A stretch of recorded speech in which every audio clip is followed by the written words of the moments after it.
കിച്ചു നിനക്ക് ബോധമുണ്ടോ? എന്ത് വൃത്തികേടാ നീ കാണിക്കുന്നേ? അയ്യേ, എന്താടി വീട്ടിലെ അച്ചാർ തന്നെയാണ് വൃത്തികേട്?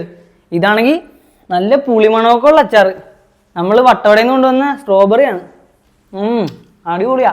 കിച്ചു നിനക്കല്ലേ ജലദോഷം തുടങ്ങിയെന്ന് പറഞ്ഞത്? നീ ഉപയോഗിക്കുന്ന സ്പൂൺ ഓരോ പ്രാവശ്യം ആ പാത്രത്തിൽ ഇട്ട് കഴിഞ്ഞാൽ ബാക്കിയുള്ളവർക്കും കൂടെ ജലദോഷം വരത്തില്ലേ? ആക്ച്വലി ഞാൻ ആദ്യം ഉപയോഗിച്ചത് ഈ സ്പൂണാണ് കേട്ടോ.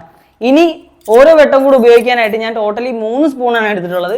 അല്ലാണ്ട് ഞാൻ ഈ ജലദോഷമുള്ള വെച്ചിട്ട് എല്ലാവർക്കും ഉള്ള ഫുഡിനകത്തിട്ട് ഓരോ വട്ടമായിട്ട് ഇളക്കാൻ പോകണില്ല.